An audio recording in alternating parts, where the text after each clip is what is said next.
Hi, this is Rob Bowerman, and I'm president and founder of the Bowerman Group, and we're a leading executive search firm for luxury brands in North America. So often in our Lux brand world, we're given this as one of the qualifications that our clients are looking for in managerial candidates. We need a leader who can manage a difficult team, or we need somebody who's seasoned at managing big book sales associates. This is usually due to team seniority, weak previous management that didn't hold the team accountable, or simply a team that had some high-performing but challenging personalities. And today I'd like to share some thoughts on this topic based on what we've learned from our experience in the industry, both as recruiters and past managers ourselves. A top-producing team member, whether it's a big book sales associate or a lead sales manager, can be an extremely valuable asset. The balance is how to support this person and provide all the tools for success while still supporting the full team. As with anything, the key is communication. Are you clear in your expectations to the entire team, and do you provide equally clear guidelines on how to achieve those goals? The biggest trap we've seen is managers playing favorites or allowing behavior outside of company protocol for top producers. It's a very slippery slope, and this discourages other employees from performing at their best, as they can feel the system's rigged against them, and it shows that company rules are only applicable to certain people. One of my team members who's held senior management roles with some top luxury companies emphasizes that the carrot works better than the stick. If you continually provide rewards, both tangible and intangible, as well as acknowledgement of positive behavior, that's going to go a long way toward ensuring those positive behaviors. In terms of rewards, financial incentives like bonuses and commissions are always going to motivate top performers, but also be mindful of other privileges that could have high value, like better hours or a preferred day off. These rewards should be earned, however. We've heard many stories of these perks being handed out to avoid a top performer becoming unhappy, and that practice easily snowballs out of control and creates animosity in your team. Consider creating other perks based on achieving certain financial or KPI targets.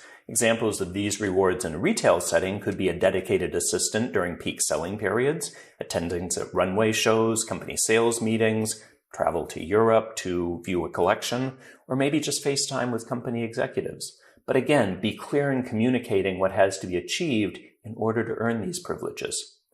It's important to benchmark your top performers also against the total company, not just one store or region.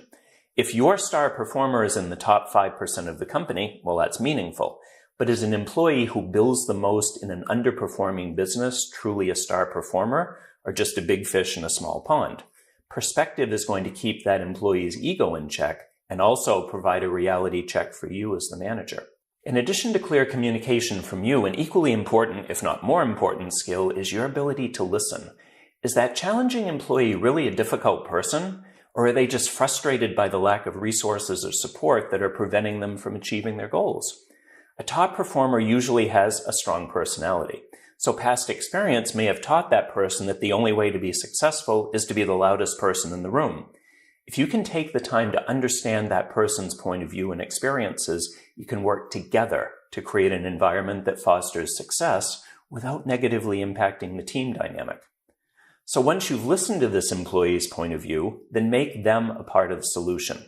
Employees will always respond best to a situation where they have buy-in. Work together to lay out a clear roadmap with accountability checkpoints along the way. And again, it's about clear, open, and consistent communication. Let's face it, it can be easy to have blinders on when it comes to top performers, but don't fall into the trap of believing that exceptional sales numbers equal forgiveness for bad behavior. Sometimes a situation exists that's truly toxic, and as a manager, it must be dealt with. Sure, losing a top performer is going to cost money, but you can't risk company morale and overall productivity due to fear of losing one employee to the competition.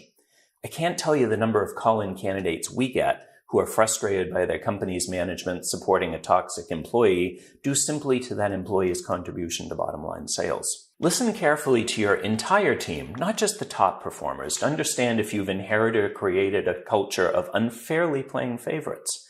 If that's happened, keep a log of employee and customer interactions with the person in question. You may find that that person's as difficult with clients as with your own employees. And if you're faced with a situation where a top performer has a legitimate negative effect on the larger organization, you have to tackle it head on, or you risk the death spiral of employee and perhaps ultimately client dissatisfaction. So talk to that employee, be clear in expectations, provide opportunities for the employee to positively change behavior, and then document the progress. And don't be afraid to make the tough decision if it's needed. It may cost money in the short run, but it's going to be a lot more expensive in the long run. I'd be interested in your feedback on the content of this video. Do you agree or disagree based on your experiences? Please send me a note or give me a call with your thoughts. I'd love to hear from you. Thanks for your time, and we'll talk again next month.